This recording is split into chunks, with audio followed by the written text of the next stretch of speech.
So it was more than 25 years ago when I first stepped into the Ministry of Transport and Communications.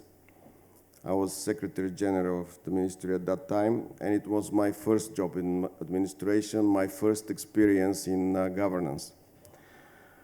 At that time, you could hear the noises of the fax machines, which were the most elaborate equipment that we had besides the copy machines.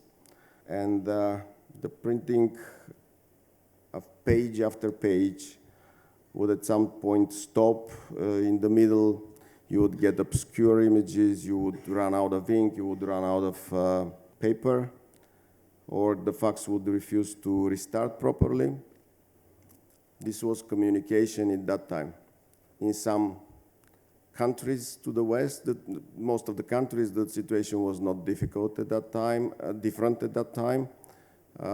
In America, in some of the West European countries, though, they were starting already on the way of internet.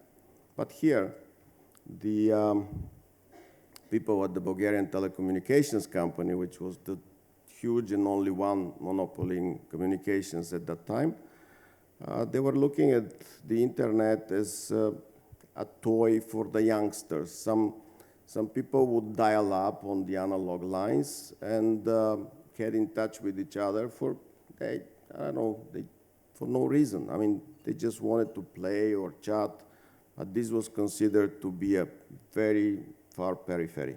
Until Bulgaria started to digitalize with the very famous and first DON project, Digital Overlay Network. This gave the first, together with the World Bank, this gave us the first step to overcoming the digital divide. The first time the word digitalization ever was mentioned in Bulgaria. If we make from that point a fast forward to now everything has changed. Instant communications is already the norm.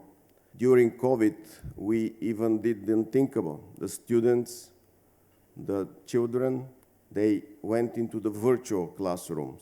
Business started to work and meet, not physically, but virtually. Today, we do it on a much larger scale than before COVID.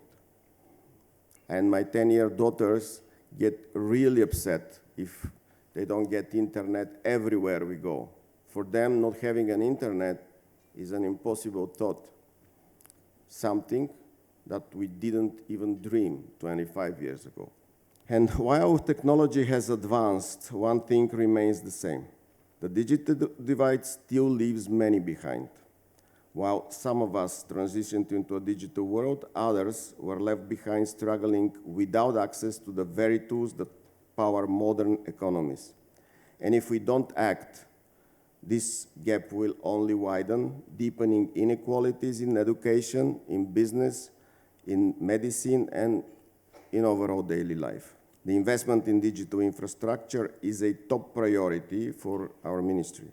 This includes 5G connectivity for smart roads and for cloud-based digital infrastructure to support the high-tech transport solutions. We are collaborating with the telecom operators to achieve these goals. The government will invest this year and next year too, overall of 470 million leva from the National Recovery and Resilience Plan in high-speed digitalization and modernization of telecommunications connectivity. This will bring broadband optical cables to every remote part of the country, and then these will be redistributed through the 5G networks of the operators to every village and every place where people live. According to the Digital Decade report for 2024, Bulgaria is one of the leaders in the European Union in fixed connectivity, with 88.6% of households having access to fiber optics lines compared to the EU average of 64%. However, our 5G coverage remains below the EU average. The digital networks are not evenly distributed around the country, and Particularly, they are not available in sparsely populated areas where operators do not have market incentives to build infrastructure. The upcoming investment of the government in high-speed internet will significantly improve, especially this side of the connectivity, and this will make difference in the lives of people in those remote areas by enabling them to do teleworking, telemedicine, e-health, e-education, or e-government services. This is crucial for the social and digital inclusion of an additional 350,000 Bulgarians. Digitalization must benefit everyone, from the smallest businesses to the largest companies, and from young people to those who may not have had the opportunity to benefit from the new technologies before. To this end, in addition to physical internet access, we need to focus on digital literacy and skills. Without these skills, even the most advanced technology will not be able to overcome the barriers of social and economic inequality. Digitalization presents an opportunity for growth, new business ventures, job creation, and improved quality of life.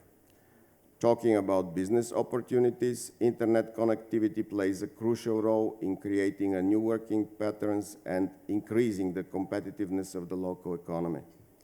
It also underpins the development of important sectors such as education and healthcare. According to the National Statistics Institute, in 2004, 9.3% of our fellow Bulgarians had never used the internet, which for 1 year before that was 11.8%, and this marks a process of improving of this indicator.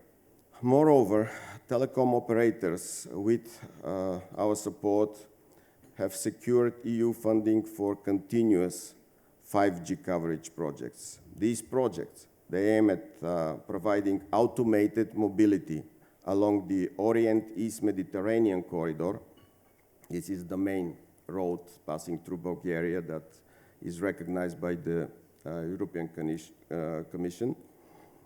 This corridor connects Greece, Bulgaria, and Turkey, as well as the routes from Kulata to the Romanian and Serbian borders in the north and northwest. With the support of the Ministry and funding from the European Commission, the municipality of Burgas, one of our ports, two port cities on the Black Sea, major port cities, excuse me, and one of the major telecommunications operators have launched a large-scale project for child healthcare that uses 5G capabilities to create the so-called connected ambulances and provide access to highly qualified pediatric care. In freight transport, the integration of information systems has been planned. Currently, moving a commodity from point A to point B requires a stack of paper to be exchanged between companies and the administration. This complicates a lot the business process and generates additional costs, particularly for small and medium-sized companies. Surveys at the European Union level show that 90% of private companies and associations indicate that the authorities' refusal to accept electronic documents is a major problem. Additionally, more than 70% cite the lack of interoperability between the administration. To address this problem, we are starting an initiative to digitalize this process and make an electronic consignment documents. I would like to say one last thing. Our ambition is very clear: to make digital technologies accessible and useful to everyone, to strengthen trust in internet connectivity, and to create opportunities for sustainable and inclusive development. This is the successful way forward in building a better connected and more prosperous Bulgaria. I would like to sincerely thank the Economist Group, personally Ms. Hughes, and for the kind invitation and for the organizing of this very important event. I wish you all great success in your efforts. Thank you very much. Thank you, Minister.